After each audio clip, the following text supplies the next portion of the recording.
Let's talk about a disease that affects 1 in 10 women, yet it can take more than a decade to even get a name for it. We're talking about endometriosis. For millions, it's this hidden, chronic, and so often misunderstood battle with pain. To get a sense of just how big this is, let's start with one number from the World Health Organization: 190 million. That is how many people around the globe are estimated to be living with endometriosis. It's just a staggering figure, especially for a condition that so many people have never even heard of. So what does 190 million actually look like? Well, it breaks down to about 1 in every 10 women and girls of reproductive age. Think about that. This isn't some rare, obscure illness. It's a massive global health issue that's hiding in plain sight. But maybe the most shocking number of all is this one: the wait for an answer.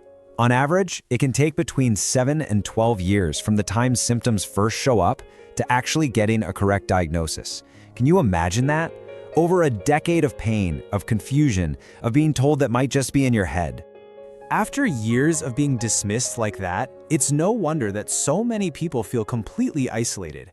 And that's why this message, from one patient to another, is so important. It's something to really hold on to as we go through this. You are not alone. So, what does it actually feel like to live with this?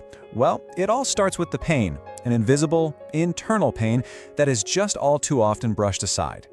And one of the biggest hurdles to getting a diagnosis is this cultural myth that we've all heard, the idea that periods are supposed to be agonizing.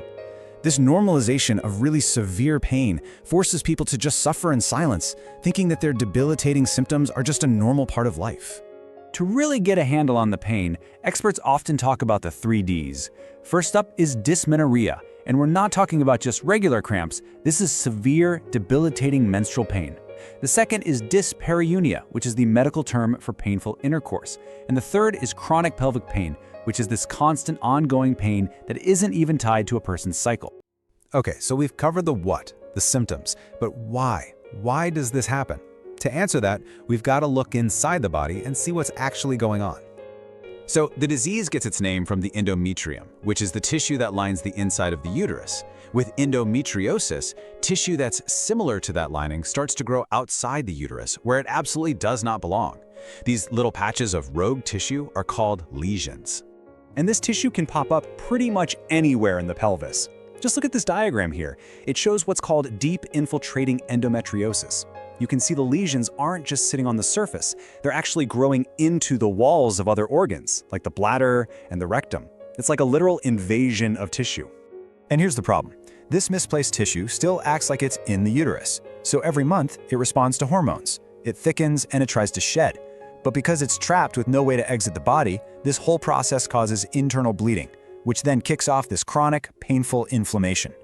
Over time, that leads to scarring and adhesions, which are like bands of scar tissue that can literally glue your organs together. So the biology explains the pain, right? But it definitely doesn't explain that up to 12-year delay in diagnosis we talked about. So let's dig into that incredibly frustrating journey. This timeline, man, it shows a story that is just far too common. It starts with pain in the teenage years, being waved off as normal. Then years go by, filled with doctor's appointments that lead nowhere. Or even worse, misdiagnosis like irritable bowel syndrome because the symptoms can overlap. For so many, a whole decade can pass before a specialist finally says, hey, maybe this is endometriosis. So the official diagnostic process is really a step-by-step investigation. It starts with a super detailed patient history, then a physical exam. Sometimes imaging like an ultrasound or an MRI can spot the larger growths.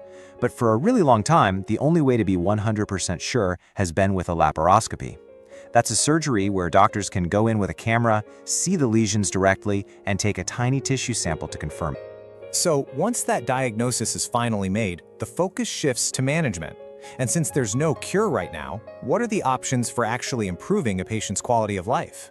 And this right here is a really crucial shift in thinking, highlighted by the American Society for Reproductive Medicine. The goal isn't some one-time fix. Because endometriosis is a chronic disease, the focus has to be on creating a long-term management plan that keeps symptoms under control and, really importantly, avoids the need for repeated surgeries over and over. Generally speaking, treatment kind of forks into 2 main roads. The medical path is usually the first step. It uses things like hormonal therapies and pain relief to manage the symptoms over the long haul. The surgical path is much more direct. It's about physically going in and removing the lesions to relieve pain. This is usually considered when the medical treatments just aren't cutting it. So, the management toolkit really has several layers. You've got hormonal treatments to try and slow down the growth of the lesions and pain relief from medications. You have laparoscopic surgery to remove the tissue that's already there. Lifestyle changes can also make a big difference. Then, as a last resort for very severe cases where fertility isn't a goal anymore, a hysterectomy, removing the uterus, might be on the table. It's a huge, life-altering decision, but for some, it's truly the only way to get relief. For so long, the story of endometriosis has really been one of frustration and pain. But the future is starting to look a lot more hopeful, with some really significant advances happening in both diagnosis and treatment. Okay, the biggest leap forward is this hunt for a non-invasive diagnosis, a way to find it without surgery. Researchers are looking for biomarkers, which are specific proteins in the blood that could act like a red flag for the disease. Others are looking at the gut microbiome, trying to see if bacteria can give us clues.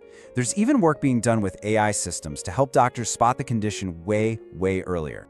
And it's not just about diagnosis. Treatment is getting smarter too. New, personalized medications are being developed that can target the specific pathways of the disease. And this is a huge step away from the old one-size-fits-all approach.